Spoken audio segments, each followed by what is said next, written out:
गरुड़ा पुराना। असमय हो जाए मौत तो आत्मा के साथ क्या होता है, अकाल मृत्यु के ये रहस्य नहीं जानते होंगे आप। गरुड़ा पुराना। गरुड़ पुराण में असमय मौत या अकाल मृत्यु जैसे दुर्घटना, बीमारी, आत्महत्या आदि के बारे में बताया गया है। जानिए यदि इन स्थिति में किसी की मृत्यु हो तो उसके बाद ऐसी आत्माओं का क्या होता। जिसका जन्म इस संसार में हुआ है, उसकी मृत्यु भी निश्चित है और यह अटल सत्य है, जिसे कोई टाल या बदल नहीं सकता है। मृत्यु ऐसी स्थिति है जिससे कोई प्राणी नहीं बच पाया। लेकिन जिस तरह जीवन जीने के कई तरीके हैं, ठीक उसी तरह मृत्यु भी कई तरह से आती है। हर व्यक्ति की मृत्यु एक जैसी नहीं होती। कुछ लोग जीवन का हर सुख भोग कर मृत्यु को प्राप्त होते हैं तो कुछ लोगों की असमय मौत हो जाती है। कुछ लोग गंभीर बीमारी से पीड़ित होने के कारण दम तोड़ देते हैं तो वहीं कुछ आत्महत्या कर लेते हैं आदि। गरुड़ पुराण ग्रंथ हिंदू धर्म का महत्वपूर्ण है। इसमें भगवान विष्णु द्वारा जन्म और मृत्यु के साथ ही मृत्यु के बाद की स्थितियों के बारे में बताया गया है। गरुड़ पुराण में श्रीहरि ने मृत्यु के जुड़े कई गूढ़ रहस्यों को बताया है। लेकिन क्या आप जानते हैं कि अकाल मृत्यु या असमय मृत्यु कैसे होती है और ऐसी मृत्यु को प्राप्त करने वाली आत्माओं के साथ क्या होता है? आइए जानते हैं इसके बारे में विस्तार से। अकाल मृत्यु क्या होती है?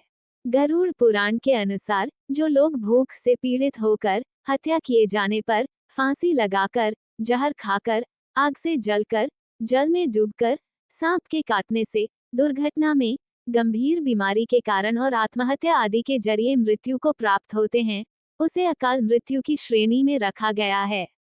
इन सभी में आत्महत्या को महापाप कहा जाता है, क्योंकि भगवान ने मनुष्य को जन्म दिया है। यदि मनुष्य आत्महत्या करता है तो इसे भगवान द्वारा दिए जन्म का अपमान करना माना जाता है। क्यों होती है अकाल मृत्यु, क्या है इसके कारण? गरुड़ पुराण में बताया गया है कि व्यक्ति का जन्म और मृत्यु सभी उसके कर्मों के आधार पर निर्धारित होता है। ऐसे लोग जो पापी होते हैं, दुराचार करते हैं, स्त्रियों का शोषण करते हैं, झूठ बोलते हैं, भ्रष्टाचार और कुकर्म आदि करते हैं, वो इन्हीं कारणों से अकाल मृत्यु को प्राप्त होते हैं।